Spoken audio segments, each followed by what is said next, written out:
কেউ কারোর থেকে স্কিল কম না। আর জীবনে একটাই জিনিস, টাকা ভাই লাগবে, জীবনে প্রচুর টাকা কামাইতে হবে, প্রচণ্ড পরিমাণ। তবে ভাই এক একজনের স্কিল, নিশু বলেন, সিয়াম বলেন, সাকিব খান আমাদের মেগা স্টার, সবার স্কিল সেই পরিমাণ ভালো, সেই টুইস্ট ভাই, টুইস্ট অনেক টুইস্টে খেলা।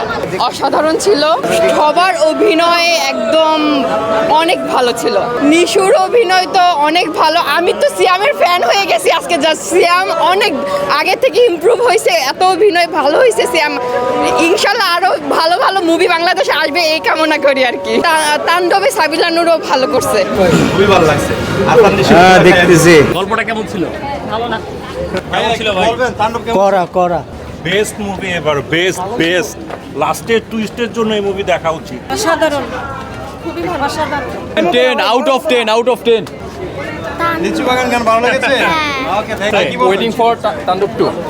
তাণ্ডব ছিল, পয়সা ওষুধ ছিল। মানে Raihan Rafi is the best. Shakib Khan যেভাবে ইউজ করছে, salute to Raihan Rafi and salute. Tandav লাগিয়ে দিয়েছে এক কথায়, ভালো লেগেছে? দারুণ সেরকম হয়েছে। টুইস্ট আছে প্রত্যেকটাই। গান সবগুলোই ভালো লেগেছে কম বেশি, এন্ড বিয়ন্ড অল এক্সপেকটেশনস। অসাধারণ। কেমন লাগলো তাণ্ডব নিয়ে? অসাম। প্রথমবারের মতো বাংলাদেশে এরকম একটা সামাজিক সমস্যা তুলে ধরা হয়েছে। ছিল কিন্তু লাস্ট ফাটাফাটি। গল্পটা কেমন ছিল? ভালো না?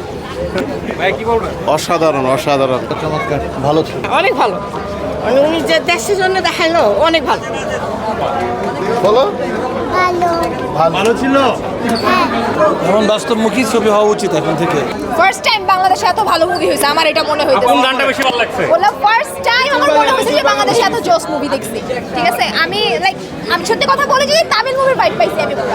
লিচুর বাগান ভালো লাগছে, আর আমার মনে হয় রায়হান রাফির এটা হলো বেস্ট ফিল্ম আর কি, সবচেয়ে ভালো ছিল। Thank you so much.